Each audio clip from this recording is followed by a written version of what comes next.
Hi there, Toby Lapinski for the New England edition of the Fisherman magazine with this week's web fishing report.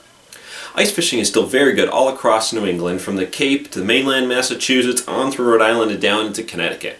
These are the winters that many ice fishermen wish and pray for season in and season out, and they finally got it. So they've all been out there in force taking advantage of this extremely cold winter that we've seen.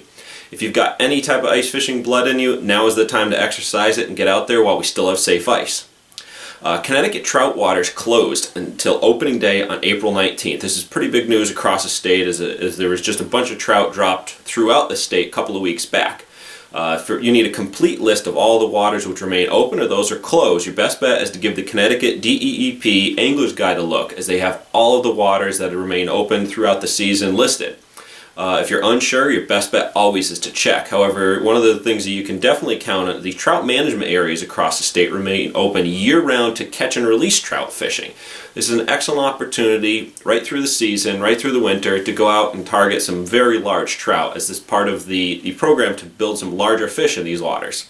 Again, a complete list of all the TMAs are located in the Connecticut DEP Angler's Guide.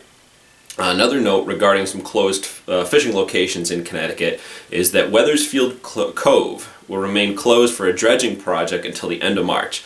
Now, this is an unfortunate event because it's one of the more popular areas across the state for anglers to target. It's easily accessed, there's a lot of fish in there. However, all the other coves along the Connecticut River produce similarly, and most of the anglers that we're targeting Wethersfield have moved to the other coves. So you might see some more anglers in some of these other spots, but again, there's plenty of other places across the state to fish. Lastly, cod fishing was tough last week. The boats are still getting out from time to time. However, Mother Nature has just made this a difficult year for them to leave the dock.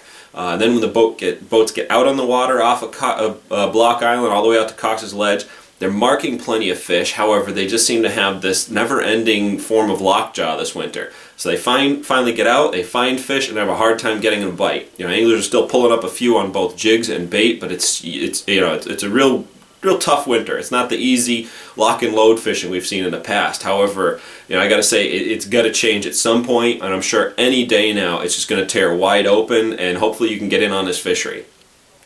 So there it is. We've got this week's web fishing report. I'm Toby Lapinski for the New England edition of the Fisherman magazine, wishing you tight lines on the water.